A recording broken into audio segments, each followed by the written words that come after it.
Students, welcome to this lecture of class plus 2 from the unit Journal Principle and Processes of Isolation of Element। इस lecture के अंदर हम extraction of copper के बारे में discuss करेंगे और ये एक्सट्रैक्शन कुछ उसी तरह से है जिस तरह से हमने आयरन की एक्सट्रैक्शन डिस्कस की थी। तो सबसे पहले हम कॉपर की मेन ओर्स ले लेते हैं और ये और वेरी इम्पोर्टेंट हैं। और में से एक क्वेश्चन ज़रूर पूछा जाता है, इनके नेम और फॉर्मूले अच्छी तरह से याद कर लेने हैं। तो सबसे पहले कॉपर ग्लैंस के बारे में है, इसका फॉर्मूला Cu2S होता है। Copper pyrite CuFeS2, मैलेचाइट CuOH2 dot CuCO3, cuprite Cu2O, एजुराइट 2CuCO3 dot CuOH2। ये सभी और हैं कॉपर की, लेकिन इनमें से जो कॉपर पायराइट है वो मेन और है जिससे कॉपर की एक्सट्रैक्शन की जाती है। और कॉपर की एक्सट्रैक्शन के अंदर कुछ स्टेप हैं। सबसे पहला स्टेप है crushing and grinding of ore. जो ओर है वो लार्ज लम्प्स मतलब बड़े बड़े पीसीज की फॉर्म में पाई जाती है। सबसे पहले क्या करते हैं, इन बड़े बड़े पीसीज को छोटे छोटे पीसीज में कन्वर्ट करते हैं। कैसे? जा कर्सर की हेल्प से। और फिर इन छोटे छोटे पीसीज का पाउडर बनाते हैं। कैसे बनाते हैं? बाल मील या स्टैम्प मील की हेल्प से। उसके बाद सेकंड स्टेप आता है concentration of ore. Concentration of ore का मतलब होता है रिमूवल ऑफ इम्प्योरिटीज़। और इम्प्योरिटी कैसे रिमूव की जाएंगी वो डिपेंड करेगा कि ओर किस तरह की है। वहाँ पर यहाँ पर हमने क्या लिया है, कॉपर पायराइट लिया है। और ये जो ओर है ये एक सल्फाइड ओर है। और सल्फाइड ओर से इम्प्योरिटी रिमूव करने के लिए फ्रोथ फ्लोटेशन प्रोसेस का यूज किया जाता है। उसके बाद नेक्स्ट प्रोसेस है यहाँ पर, नेक्स्ट स्टेप रोस्टिंग।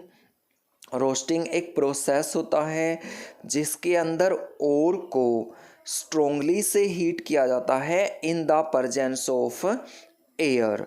और किस तरह से हीट किया जाता है? रिवर्बरेटरी फर्नेस के अंदर हीट किया जाता है। इस तरह की एक फर्नेस होती है जिसे हम रिवर्बरेटरी फर्नेस बोलते हैं। और इस फर्नेस के अंदर एयर वेंट्स होते हैं। अगर रोस्टिंग करवानी है तो इनको ओपन कर देते हैं और अगर कैल्सिनेशन करानी है तब इनको क्लोज कर दिया जाता है। तो यहाँ पर जो रोस्टिंग का प्रोसेस होता है वो रिवर्बरेटरी फर्नेस के अंदर होता है।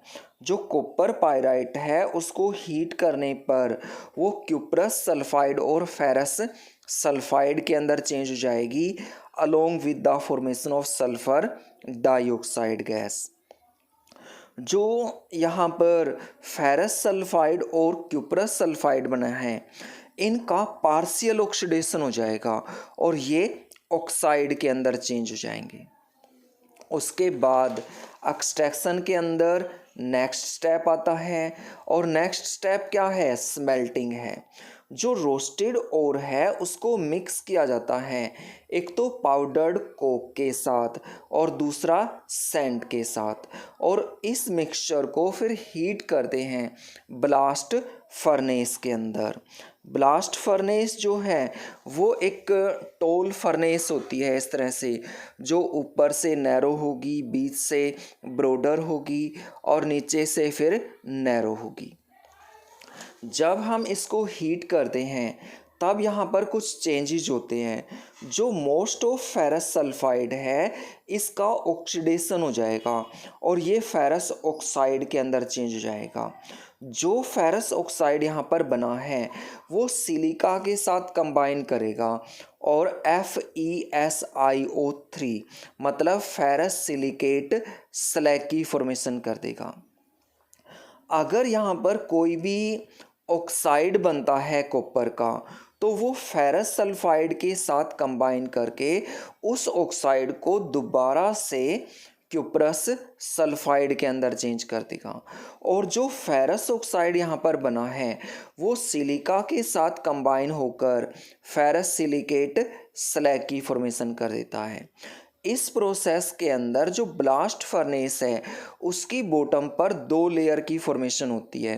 एक तो अपर लेयर होती है जिसके अंदर स्लैग होती है और इसको रिमूव कर दिया जाता है एज ए वेस्ट, और दूसरा यहाँ पर लोअर लेयर होती है। और ये जो लोअर लेयर है इसमें मोल्टन मास होता है क्यूप्रस सल्फाइड और ट्रेस ऑफ फेरस सल्फाइड का। मतलब मेनली से इसमें क्यूप्रस सल्फाइड होता है और स्मॉल अमाउंट में फेरस सल्फाइड होता है, और इन दोनों के मिक्सचर को मेट बोला जाता है।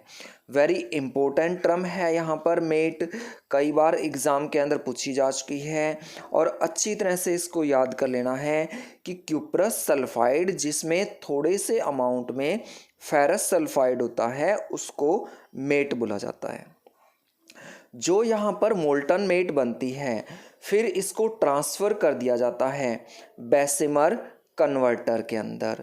जो बेसिमर कन्वर्टर है ये एक पियर शेप्ड फर्नेस होती है जो स्टील से बनी हुई होती है और इसके अंदर कैल्शियम ऑक्साइड की लाइनिंग होती है ताकि ये हाई टेम्परेचर को बियर कर सके। और यहाँ से क्या करते हैं, एक hot blast of air pass करते हैं यहाँ पर, मतलब एयर और सैंड को मिक्स करके यहाँ पर एक ब्लास्ट पास किया जाता है। तब यहाँ पर इसके अंदर कुछ चेंजेस होते हैं। जो थोड़े से अमाउंट में फेरस सल्फाइड बच गया था यहाँ पर वो फेरस ऑक्साइड के अंदर चेंज हो जाएगा, और जो फेरस ऑक्साइड यहाँ पर बना है वो सिलिका के साथ कंबाइन करेगा और फेरस सिलिकेट स्लैग की फॉर्मेशन कर देगा।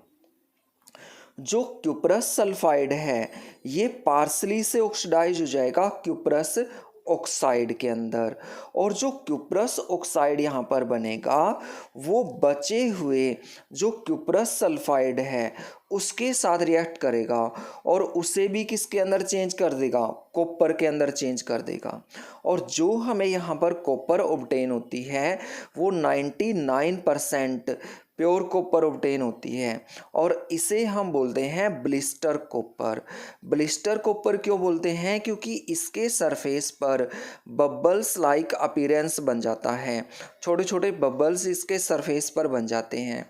और ये बबल्स क्यों बनते हैं, देखो इस रिएक्शन के अंदर यहाँ पर सल्फर डाइऑक्साइड गैस की फॉर्मेशन हुई है, और ये सल्फर डाइऑक्साइड गैस जब मोल्टन कॉपर में से पास होगी तब उसके अंदर बबलिंग करेगी, और जिसके कारण बबल्स लाइक अपीयरेंस यहाँ पर बन जाता है, और इस तरह की जो कॉपर होती है उसको ब्लिस्टर कॉपर बोला जाता है।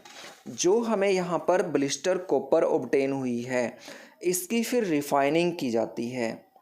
रिफाइनिंग का मतलब होता है रिमूवल ऑफ इम्प्योरिटीज़, और दो प्रोसेस हैं यहाँ पर रिफाइनिंग के, एक तो पोलिंग है और दूसरा इलेक्ट्रोलाइटिक रिफाइनिंग है। पोलिंग के अंदर देखो किस तरह से करते हैं, जो ब्लिस्टर कॉपर है उसको हीट करते हैं स्ट्रोंगली से रिवर्बरेटरी फर्नेस के अंदर और एयर की प्रेजेंस में हीट करते हैं। तो यहाँ पर जो इम्प्योरिटीज़ प्रेजेंट होंगी या तो वो वोलेटाइल ऑक्साइड के अंदर चेंज हो जाएंगी, जैसे सल्फ़र है, फास्फोरस है, आर्सेनिक है, ये कुछ वोलेटाइल इम्प्योरिटीज़ हैं और ऑक्साइड के अंदर चेंज हो जाएंगी, या कुछ इम्प्योरिटीज़ जो होंगी वो स्लैग के अंदर कन्वर्ट हो जाएंगी। जो कुछ कॉपर है यहाँ पर वो क्यूप्रस ऑक्साइड के अंदर चेंज हो जाता है, और इस क्यूप्रस ऑक्साइड को दोबारा से कॉपर के अंदर चेंज करना पड़ता है। कैसे चेंज करते हैं, जो मोल्टन मेटल है उसको ग्रीन पोल ऑफ वुड, मतलब हरी जो लकड़ी होती है उसके साथ रोटेट करते हैं, तब वहाँ पर जो हाइड्रोकार्बन वगैरह होते हैं वो उसमें से रिमूव हो जाते हैं, और इस तरह से प्योर कॉपर की फॉर्मेशन हो जाती है। दूसरा जो प्रोसेस है ये इलेक्ट्रोलाइटिक रिफाइनिंग है। इलेक्ट्रोलाइटिक रिफाइनिंग हम पहले डिस्कस कर चुके हैं, जिसमें बताया था कि हम इलेक्ट्रिसिटी का यूज करके प्यूरिफिकेशन करते हैं। और इस प्रोसेस को याद करने के लिए एक फॉर्मूला बताया था PKIA।